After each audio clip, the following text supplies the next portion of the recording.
Home, ha sigut molt dur. 20 mesos de 23 sense ingressos, vull dir, i tenim que pagar tots els impostos, vull dir, els ajuntaments no ens han perdonat ni siquiera les brosses, que no generàvem, vull dir, ha sigut molt, molt dur. Especialment aquí a Catalunya ens han fet la vida impossible, vull dir, el tancament del desembre, quan a la resta d'Espanya estava tot obert, clamava al cel, vull dir, va ser algo molt injust. Per què aquí tancats i a la resta oberts? Vull dir, què hem fet malament aquí? Quins arguments? No hi havia arguments sanitaris, ni va ser perquè els hi va donar la gana. Pues realmente cuando empezaron a haber las primeras restricciones, el Cube Night lo tuvimos que cerrar por el tema de que era ocio nocturno.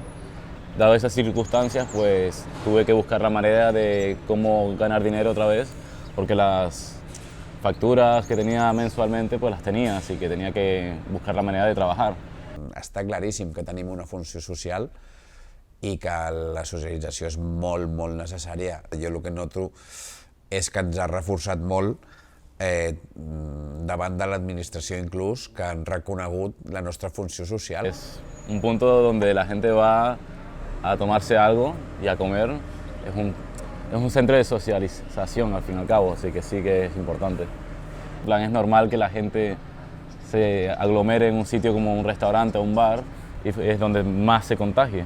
Entonces es normal que se hayan puesto ¿cómo se dice? Las limitaciones y prohibiciones que hubieron porque eran necesarias, creo yo.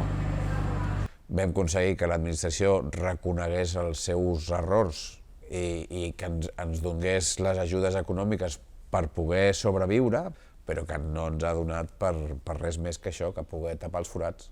Al ser un local pequeño, pues me acogí a las ayudas que daban y sobreviví de esa manera, por las pequeñas ayudas que dan. La forma de vivir hoy en día ha cambiado y con la pandemia pues mucha gente ha cogido traumas y cosas así, en plan, prefiere quedarse en casa. Vull dir, veient la poca sensibilitat que han tingut les administracions cap a nosaltres, aquesta por encara la tenim i, com us he dit, aquests 20 mesos han sigut duríssims i ens deixaran marcats de per vida, vull dir, la por la tindrem sempre.